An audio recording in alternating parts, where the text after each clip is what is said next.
Good morning. I'm Martha Kniseley. My pronouns are she, her. Challenged by our liberating faith, we discover deeper spiritual meaning, nurture loving community, cultivate courageous connections, and partner in the work of justice. Welcome to all of you on the live stream and in person. We're pleased to have guests with us in this room and participating virtually. I encourage you to reach out to our Director of Member Relations, Kelly Green. Her email is on the screen. We have large print orders of service, personal hearing assistance devices, and an elevator available. There's also a hearing loop in our alternate worship space downstairs in the Bernstein room. We have coloring pages and fidgets for all ages in the vestibule if that's useful for you or your children. I have some announcements. Join us after the service today in Freeman Hall to write messages to incarcerated UUs. We also invite you back into the sanctuary at 11:30 for a discussion on our monthly theme. This Wednesday evening, you're invited to join us for a visit to the Mint Museum and dinner in Uptown Charlotte. There's also information about these and other events that can be found in your order of service and online our weekly newsletter, Currents. Again, a warm welcome to each and every one of you, whether you're here in person or joining via live stream, whether today is your first or your 1000th Sunday in our midst. We are stronger because you are here with us. We are one people of many beliefs, origins, identities, and genders. We are all growing, all learning, all loved. It's good to be together.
Good morning.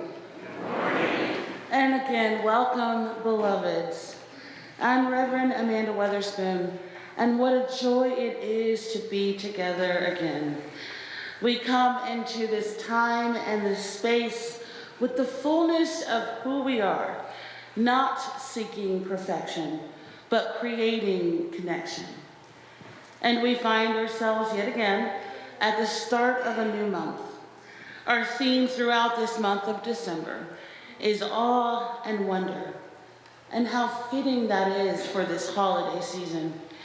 In a world so pulled down and often anxious, and in many ways waiting for the other shoe to drop, we can make space for the deep experience of wonder and awe in our lives.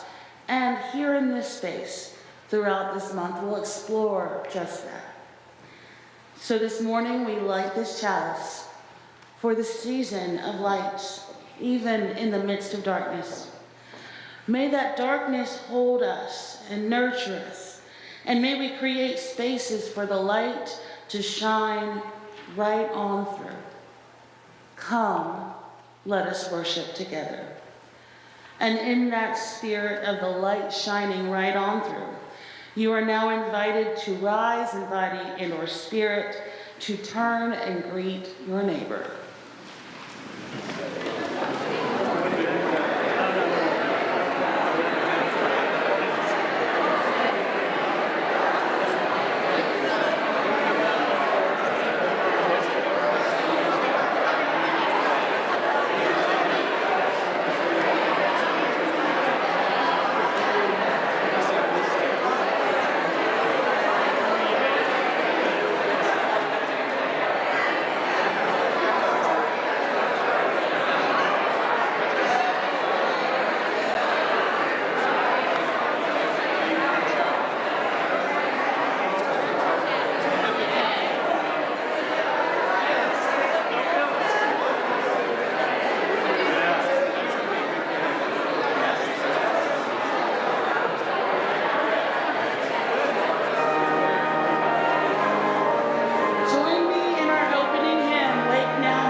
Good morning.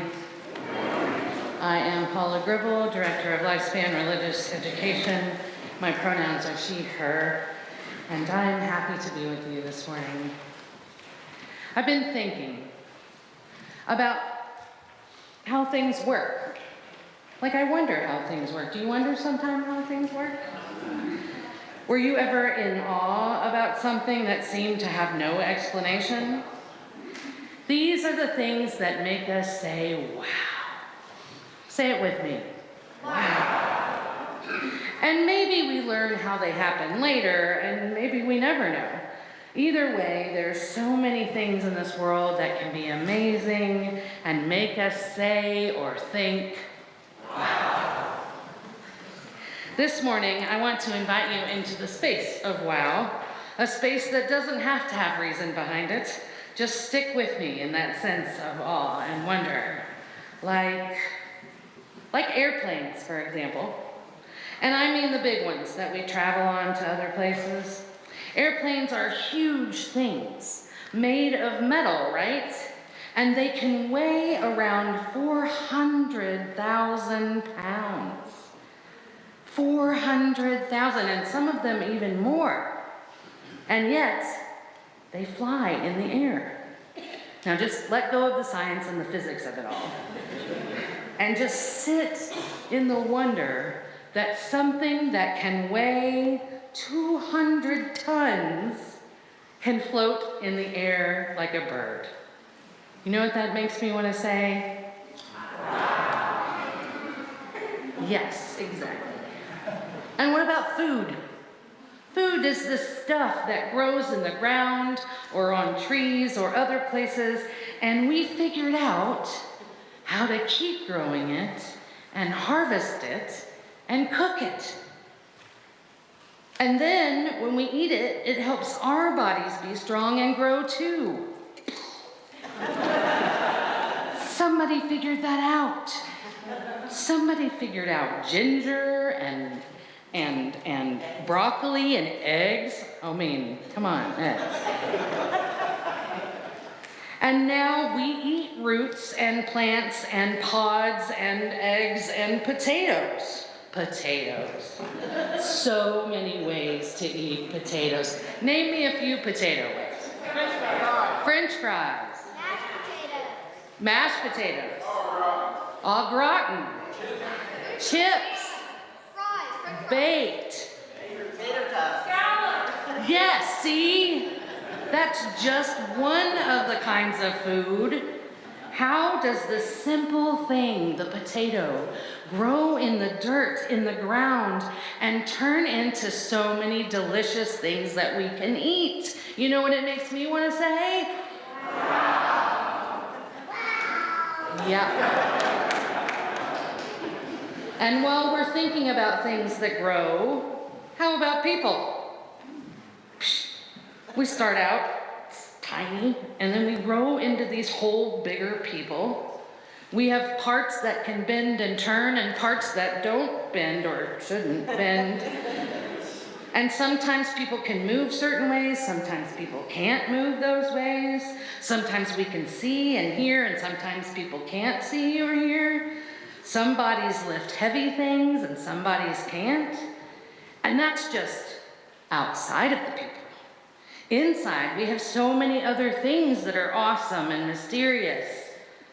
Some people can write beautiful words. Some people can figure out numbers, not my area. Some people can make beautiful music with their singing. Some people can do sports. Some people can do a combination of those things or other things. And some people can do totally different things. People, say it with me. Wow. And then there are computers and microphones and popcorn and blankets. Oh, there's so many different kinds of blankets. And okay, I could do this all day, but so many things make me say, wow. And even when there's more information or things can be explained about how something works, I still feel wowed by the fact that it exists, by the fact that someone thought of doing it and how to do it, by the fact that it happens at all. And I didn't even talk about feelings, or magic, or spirituality, or a reaction to a cute puppy. What do we say when we see a cute puppy? That happens to us all. We're awed. We're awed by the cute puppy. Or a feeling when the wind blows through the trees, or the first light of the day, or the last light of the day. All things not easily explained. Because sometimes things are just bigger than we are. They're just awesome. Awesome, amazing, and wonderful, full of wonder. I hope I never lose that, the ability to be wowed, and I hope that you keep finding things to wow you too, because there's beauty in the wow. There's wonderment in the unexplained. There's magic in the mystery. Even in this moment right now, somehow, some way, all of us are here. In this place, in this time, in this moment. Somehow we are here together. And that makes me say, wow. Now we're going to go explore a little bit more on wonder and mystery with the children. We'll go meet in Freeman Hall and then go off to, most of us are going to Priestley, so elementary and higher, you're picking your kids up in Priestley. Spirit play will be in there regularly. Let's sing them out on their way.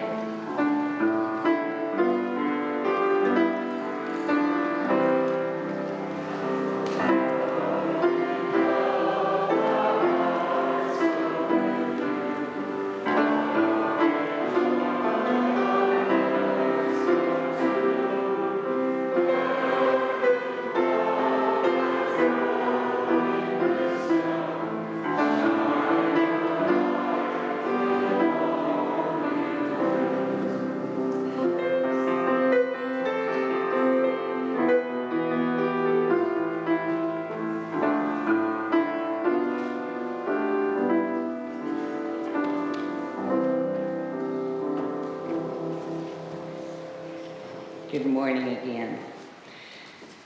Earlier this fall, I had an opportunity to spend some time with my 30-something-year-old daughter. She's a lover of art and science. She finds wonder in true crime and black holes, and would probably describe herself as non-religious, maybe even anti-religion. I wanted us to do something fun together. So we ventured out to a large warehouse-type building near uptown Charlotte for a 3D virtual experience called The Infinite. You put on headgear that covers your eyes and ears, and once you do this, you no longer see your actual surroundings, but you have been transported to the International Space Station, experiencing daily life with real astronauts. You can wander in and out of the spacecraft for views of Earth and, well, infinite space. There is a strict rule, however. You may not sit down on the floor. In my real life, I love to hike to the mountaintop and enjoy grand vistas. But you won't ever see me walking along a narrow ledge to get there, even on my hands and knees. I can't even watch someone else looking over the side. This is not an old age thing. I recognized this challenge when I was a teenager. Needless to say, taking a step and then another step into outer space with nothing to hold on to gave me vertigo in real time. Couldn't I just sit down and enjoy the view? I really wanted to experience the awe, but I struggled to let go.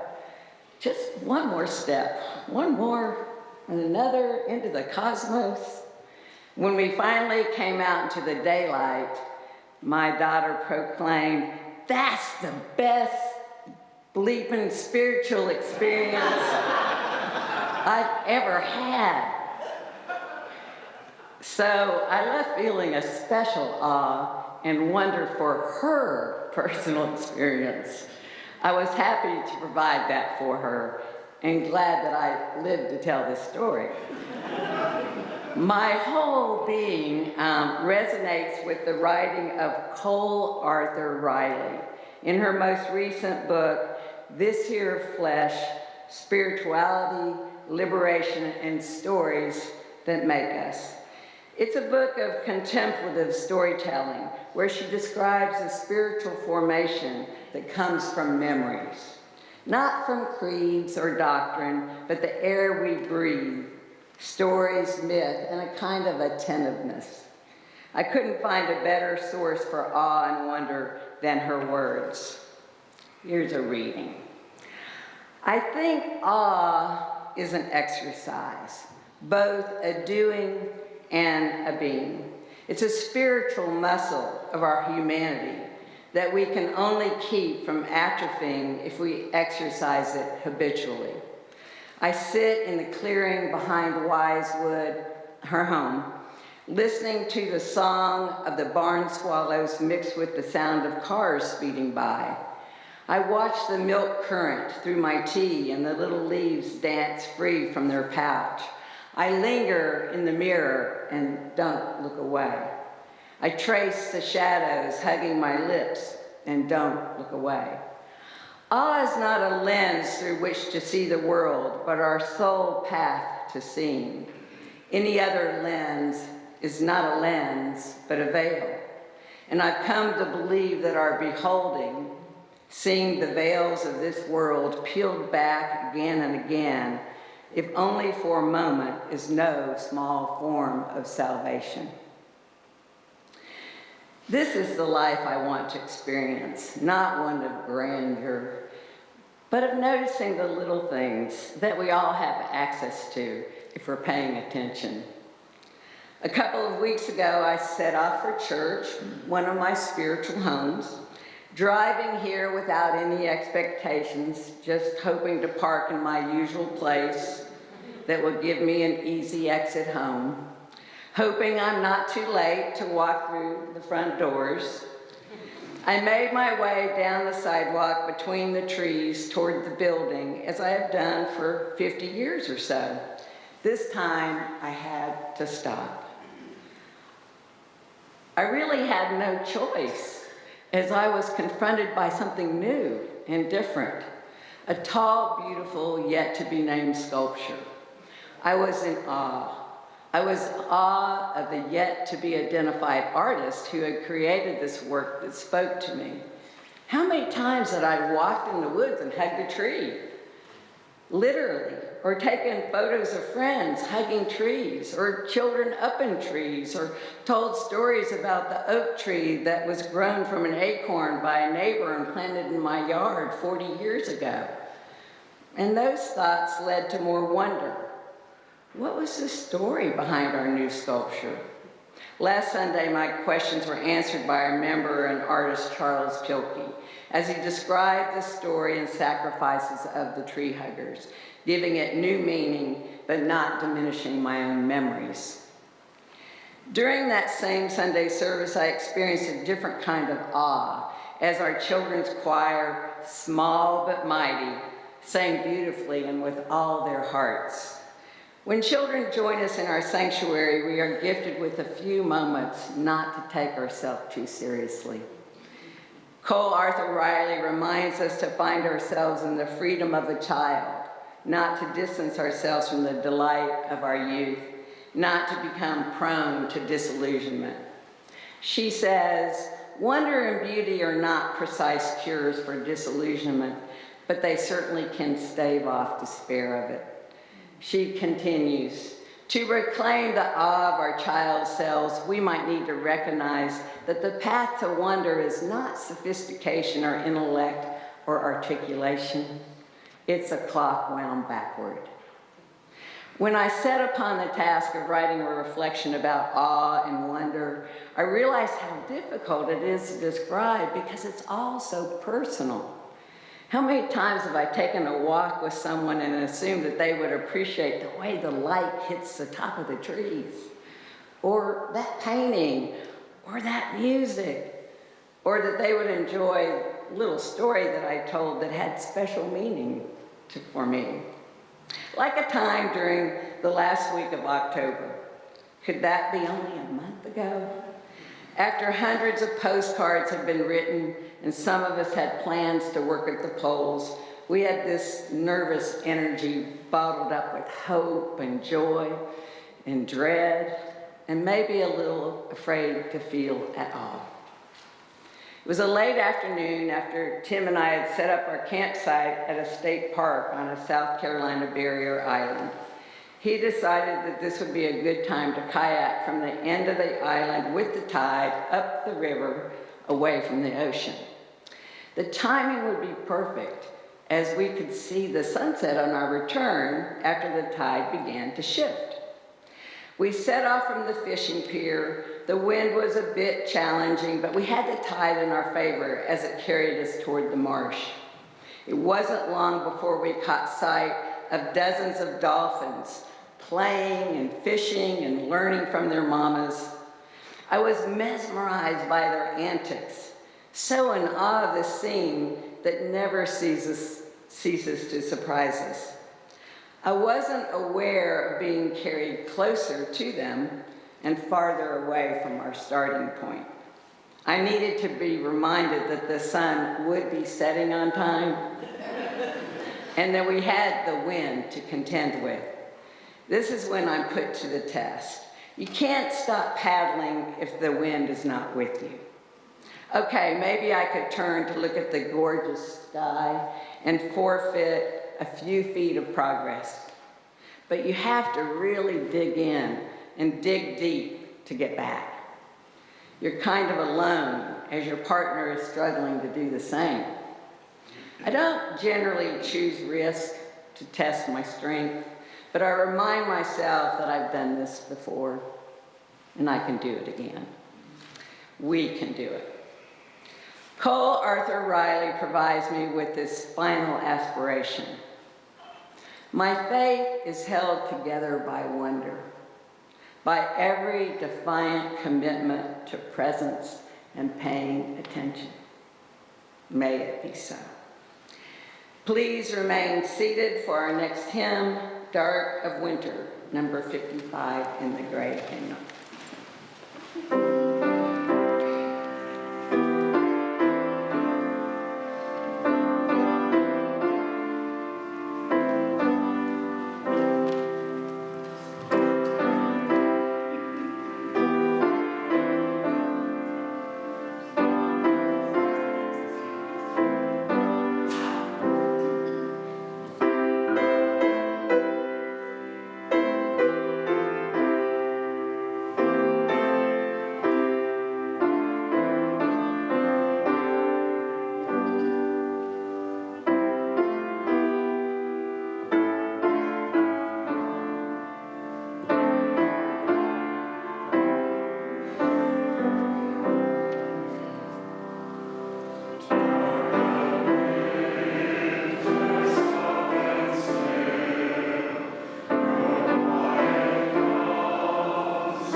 There's a fine line between a miracle and the mundane.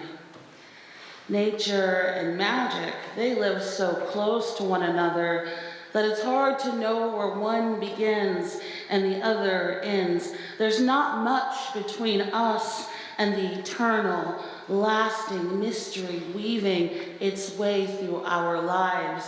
Yes, it's a fine line between the ordinary and the extraordinary. So fine that when we cross that line, we end up in miracles without even knowing it. And this is a season to pay attention to miracles. A wise person once said, the rituals that we celebrate in this season of light serve an important function to pull us out of our thinking, judging, critical minds, and into an experience of honest wonder. They are a reminder that though we may try to banish awe and mystery, the writer says, they will sneak up on us every time. And we might as well have a whole season where we try to pay attention.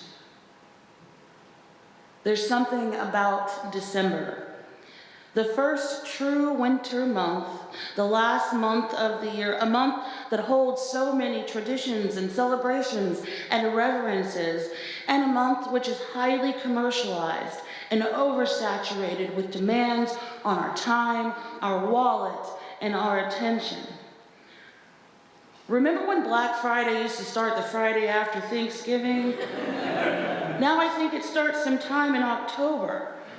We speed toward this month only to speed through this month, and when it's all said and done, we don't want to hear about this month for a good 335 days. It's a lot. And yet, it's a season of awe and wonder. A season to celebrate the light and be held in the darkness. A season of lessons and carols and never-ending flames.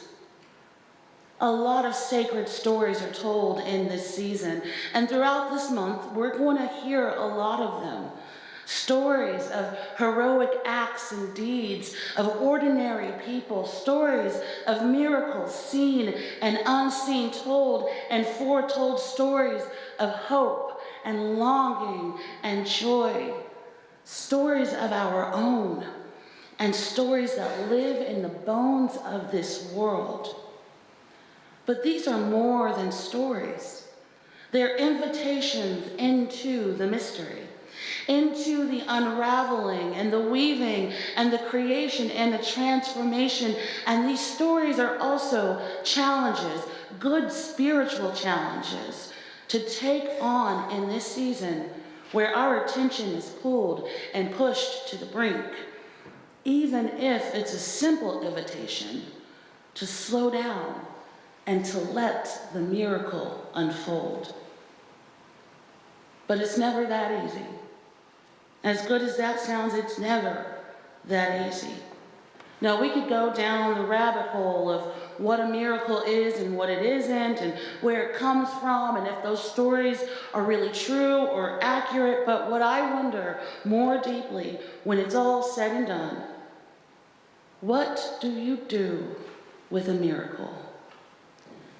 We spend a lot of time talking about miracles in this season, waiting for it. Like in the Christian tradition in which the majority of this season isn't actually Christmas, but Advent, the time of sacred waiting, the time of watching the night sky. We also observe the miracle, such as in the Jewish tradition where a candle is lit each night of Hanukkah. During the winter solstice, we celebrate and embrace darkness and the miracle of the return of the sun.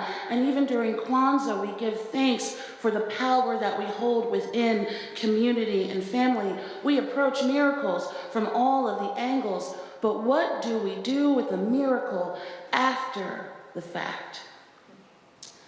Time and again, in many ways, and throughout our whole lives of hearing these stories, these stories actually teach us exactly what to do with the miracle. And it's the same thing that we do with despair and hope and chaos and peace. We make space for it. We nurture it. We let it grow. And most importantly, we pay attention. Not just in anticipation, but in its wake, we pay attention, that we don't just let it go or move on and forget or try to chase a new, bigger, better miracle. These stories teach us that miracles are born from ordinary struggles and challenges, even hopelessness, to become extraordinary right before our very eyes, and yet before we know it. These miracles, they melt right back into the mundane, right back into the ordinary, not because they were never glorious, but because they transform and shift and bend our world into something else. There is a fine line between a miracle and the mundane. As the weather grows colder and colder, and the trees become bare, and the plants return to the soil that bore them, we know that what we see on the surface is not the full story, never the full story. Under the surface of that soil, in the wood of the trees, beneath the frozen surface of the water, life is creating magic. Life is turning the mundane into the miraculous, and the miraculous right back into the mundane. Work is being done under the surface. Miracles are being nurtured, and all of nature is being still to pay attention. So our question this morning isn't, where can we find the miracles? That's too easy, and it's never that easy. Our questions are, how can we nurture the miracles that are already in our lives here, right here and now? How can we weave into the mystery that holds us? How can we reclaim our time? And what will our sacred stories tell about us? About the miracles that we didn't know were growing under the surface, or the miracles that grew right before our very eyes, or the ones that grew so big and glowed so bright that they became ordinary in the best way. There is indeed something about December, and it can pass us right by. But we have this whole season, and we have each other. And beloveds, we might as well pay attention.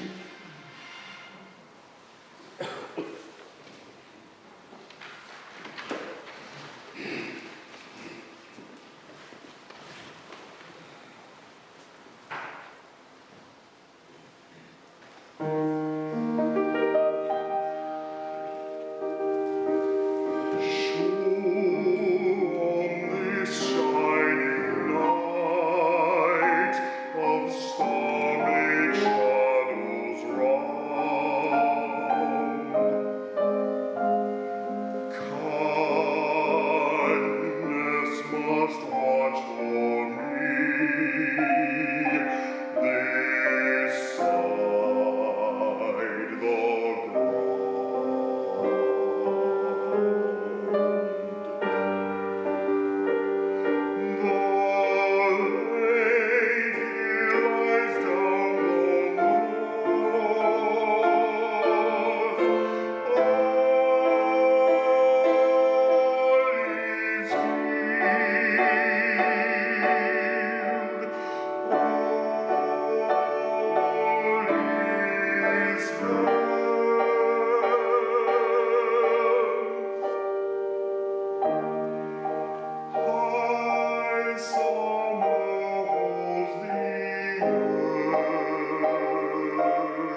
Generosity is a spiritual practice, one that is central to our mission, vision, and our common purpose in this community and beyond.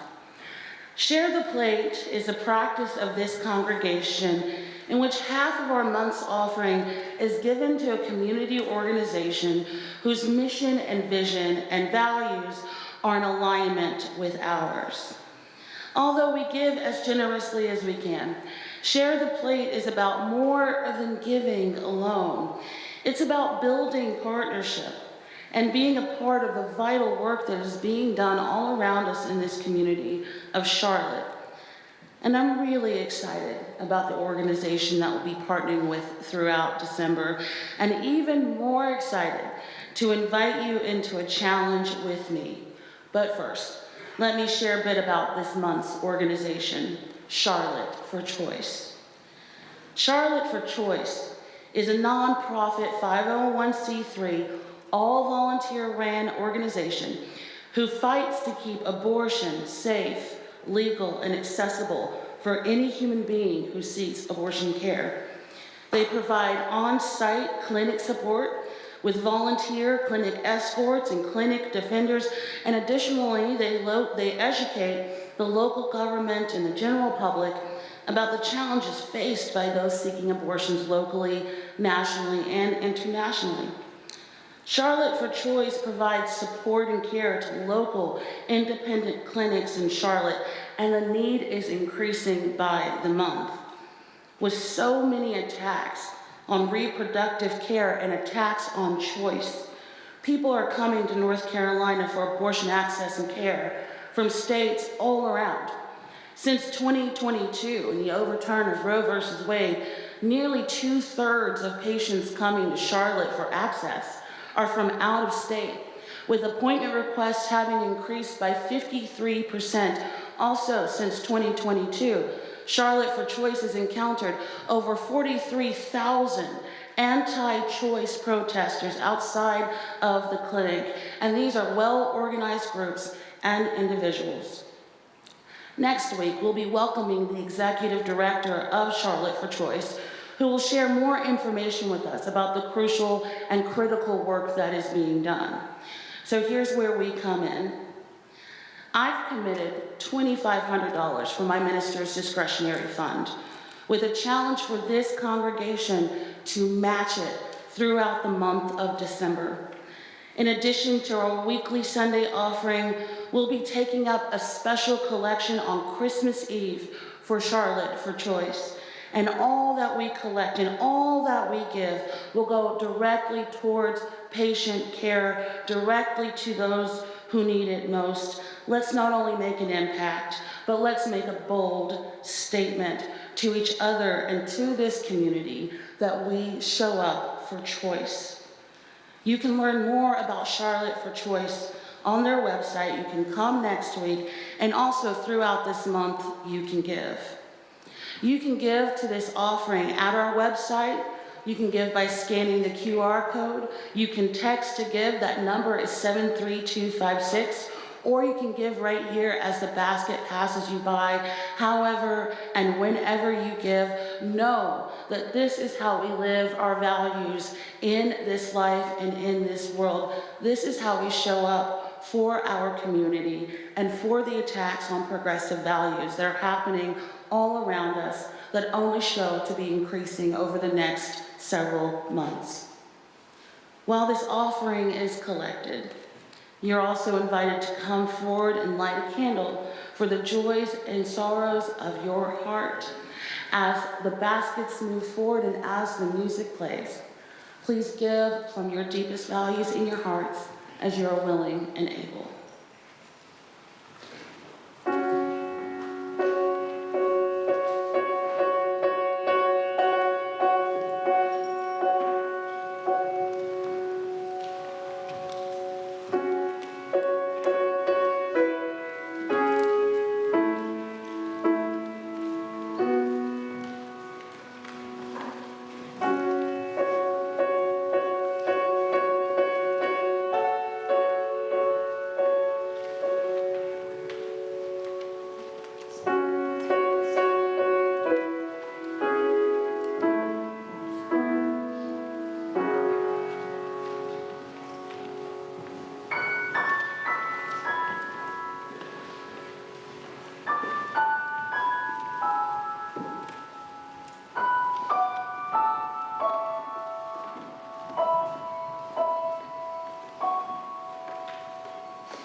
When we come together, we bring all of who we are, and we seek to make space for all that is our lives, and we come with a whole host of joys and concerns. The memorial service for Barbara Searing will be held at Wilkinson Funeral Home on Saturday, December 7th at 1 p.m. with visitation from 12 to 1. Mike is receiving calls, cards, and any forms of condolences at this time. This is indeed a season of light miracles, but it's also a season where many are faced with loss and grief, stress, and reminders of who isn't at the table. As we move through this time of awe and wonder, let us not forget that each of us has a tender story that we're all carrying and nurturing in our hearts. While we can't know all that another person is carrying, we can show kindness. We can show respect and grace to those around us, those working long hours to make the holidays possible for each other, those at retail stores, at restaurants, those who are separated from loved ones, those struggling financially, those for whom this season is hard for a myriad of reasons. Let's take extra care in these times to show each other love. And now, please join me in a moment of silence as we honor all of the concerns shared today and all those that remain in our hearts.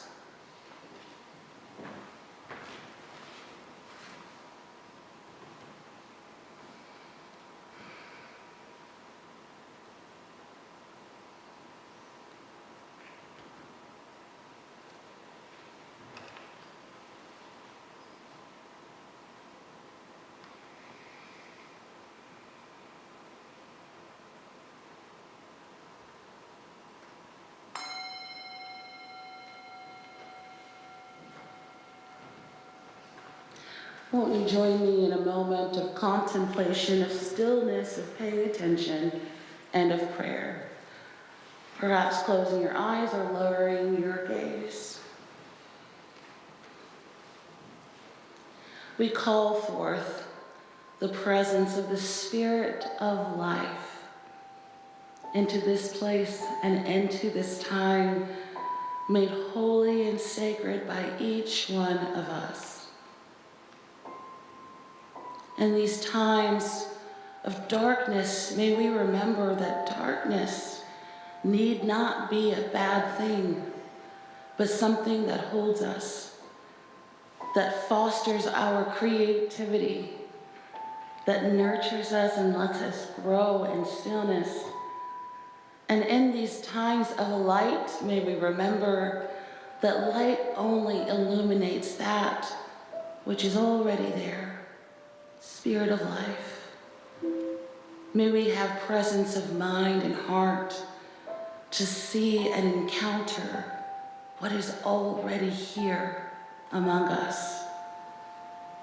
May we take time to slow down during this season and pay attention to where the Spirit is leading us. Pay attention to who's around us, the memories that we make. We get the gift of their presence here and now, because all too soon, it will be a memory. For those who are struggling in grief, for those facing the first holiday season since, or the last holiday season until, may they know that they are held in the arms of this community. May those facing isolation or separation find their way to connection, and may we be the connection for each other. As we move into this time and this space, into this next month, and as we round out the year, may we do so with the greatest of attention and intention. May we do so with gratitude spilling over. May we do so with the sacred knowing that we were made for these times. May it be so. Ashe, and blessed be. Won't you stand, rise, and join me in body or spirit for our closing hymn, For the Earth Forever Turning.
Our benediction this morning is really one of gratitude. Many hearts and many hands create this service and this container for us to experience the divine within each other. So much gratitude for our musical guest, George Washington III, always coming and blessing us.